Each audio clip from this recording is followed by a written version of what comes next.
Добрый день. Анатолий Вячеславович? Да. На працягу ўсёй гадзіны, пакуль доўжылася прамая тэлефонная лінія, якую праводзіў памочнік прэзідэнта, званкі не спыняліся ні на хвіліну. Пытанні тычыліся адносін з наймальнікамі, якасці прадуктаў у пэўных гандлёвых сетках, якасці інтэрнэт-сувязі і паляпшэння жыллёвых умоў.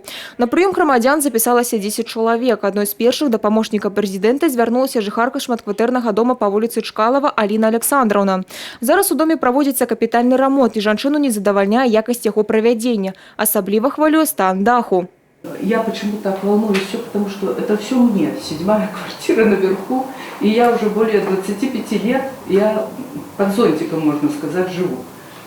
Вот, поэтому меня этот вопрос очень волнует.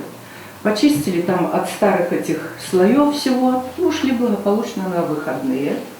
А тут начались первые ливни, и моя квартира превратилась вообще в бассейн. Там теперь такая плесень черная вся, мы уже там эти обои всякие уже до конца удалили.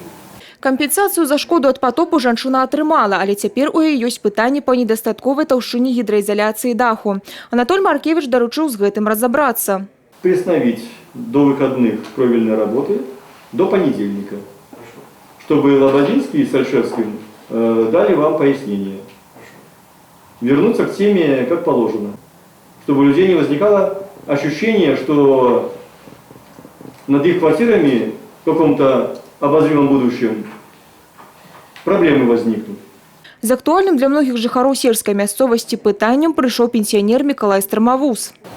Будет введена в строй белорусская атомная электростанция, будет избыток электрической энергии. Многие жители, особенно деревень, старые, пожилые, которые имеют печное отопление, желали бы перейти на электрическое отопление, водоснабжение и так далее, и так далее. Пры гэтым Мікалай Семёнович кажа, што многія вяскоўцы жадаюць карыстацца па-ранейшым плітой, якая працуе ад газавага балона, а не набываць новую электрапліту, як таго патрабуе заканадаўства. Пенсіянер прасіў растлумачыць, ці будзе ў такім выпадку даступны танны тарыф. Для этого постановления Совета Министров оговорено, что необходимо в обязательном порядке жилой дом должен быть обустроен электроплитой. В данном случае у него она отсутствует.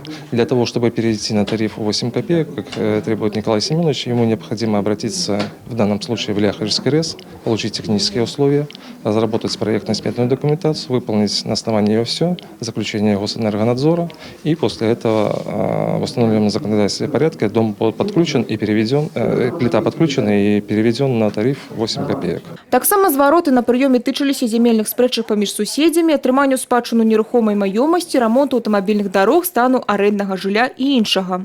Хочу в очередной раз сказать и напомнить, что работа с обращениями граждан не терпит формализма или же какого-то поверхностного отношения.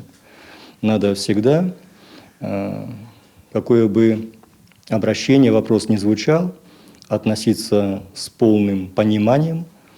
Надо очень внимательно постараться вникнуть происходящее, несмотря на то, что порой человек он обращается не единожды и проходит различные инстанции, но, возможно, где-то что-то мы упускаем, где-то что-то не досмотрели.